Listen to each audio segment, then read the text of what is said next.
Vice Speaker BJ Cruz introduced Bill 316 earlier this week, a measure he says would responsibly raise the minimum wage. The proposed legislation will increase the minimum wage from 95 cents a year for the next 3 years. Eventually, it'll cap out at $10.10. The proposal was first announced during the Guam Women's Chamber of Commerce Forum on Wage and Compensation. Cruz crafted the legislation after a year of research with the University of Guam, the banking industry, and the island's chief economist.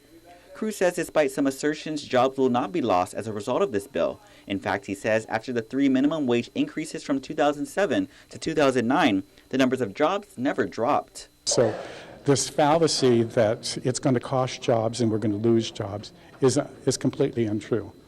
And we've shown that. It's continued to rise in spite of it.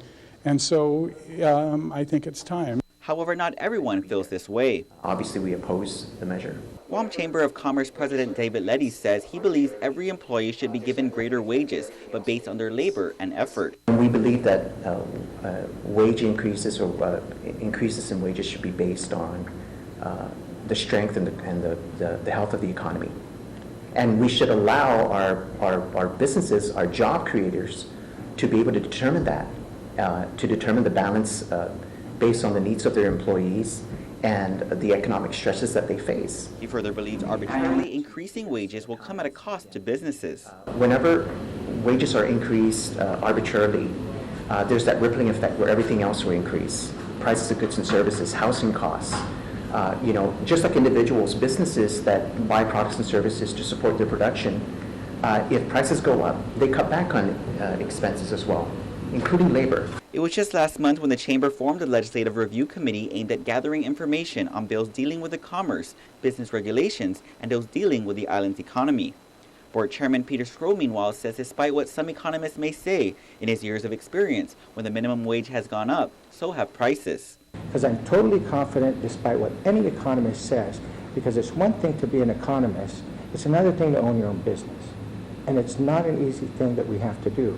Governor Eddie Calvo, on the other hand, believes there needs to be a balanced approach with this proposal, saying on its own it would not accomplish the Vice Speaker's intent.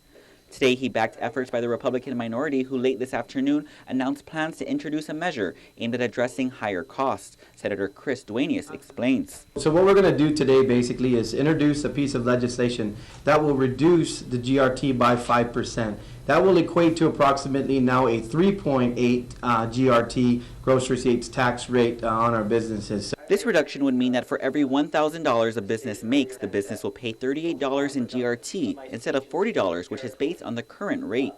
Governor Calvo says the bill would help alleviate some of the unintended consequences of just solely increasing the minimum wage.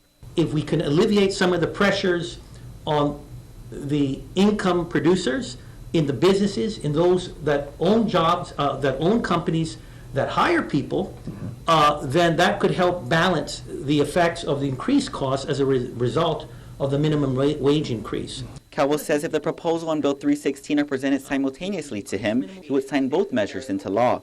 Vice Speaker BJ Cruz, meanwhile, says an economic study is available on his website. A public hearing on Bill 316 is set for April 23rd at 5:30 p.m. at the Guam Legislature. Reporting for Guam's News Network, I'm Ken Quintaniza.